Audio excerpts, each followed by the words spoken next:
Thank you speaker साहब। Speaker साहब, मैं मिस्टर साहिबा से आपके ज़रिए मालूम करना चाहूँगा कि आपने जो 8,723 बच्चों का जो जिक्र किया स्कॉलरशिप के अंदर, जिसमें से अमाउंट 1,396 करोड़ रुपए दिए बोल रहे हैं, ये 8,323 में माइनॉरिटीज़ के कितने बच्चे हैं, एससी के कितने बच्चे हैं, ये थोड़ा डिटेल्स दे दिए तो जानकारी में वो होगा। और ये जो अकाउंट आप जो दिए हैं कि 8,723 बच्चों में आप 1395 करोड़ रुपए आप दिए बोल रहे हैं, जबकि टोटल अमाउंट 8,723 का हो रहा है 1,744 करोड़। अगर आप 1,396 करोड़ दिए तो बैलेंस बचता है 348, आप 104 बैलेंस बता रहे हैं।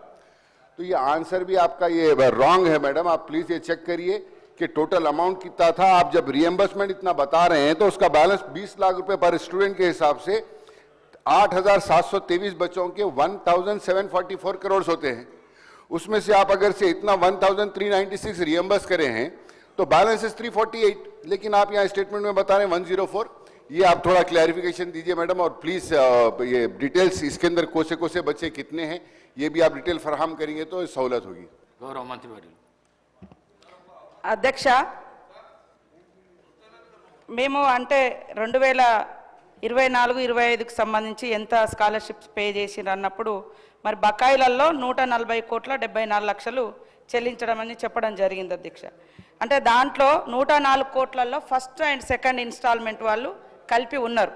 అదేవిధంగా ఇప్పుడు మాకు వచ్చినటువంటి దరఖాస్తులు 3,488 దరఖాస్తులు వచ్చినాయి. వాటిలో మా టార్గెట్ అంటే మనం ఇవ్వాల్సినటువంటి వాళ్ళు సెలెక్ట్ చేయాల్సింది 1,310 మంది విద్యార్థులను సెలెక్ట్ చేయాల్సినటువంటి అవసరం ఉంది సార్.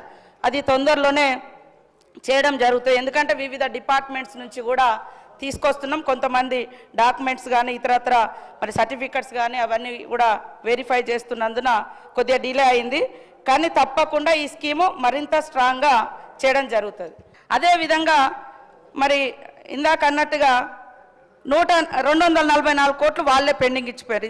వివేకానంద గారు కానీ, రాజశేఖర రెడ్డి గారు, అనిల్ జాదవ్ గారు, మరి బలాల గారు చెప్పినట్టుగా వాళ్లకు ఏ కమ్యూనిటీ నుంచి ఎంతెంత ఇప్పటి వరకు గత ప్రభుత్వంలో కానీ ఇప్పుడు కానీ చెల్లించినాయో విత్ పేపర్ రూపంలో వాళ్ళ ముందు పెట్టడం జరుగుతుంది సార్.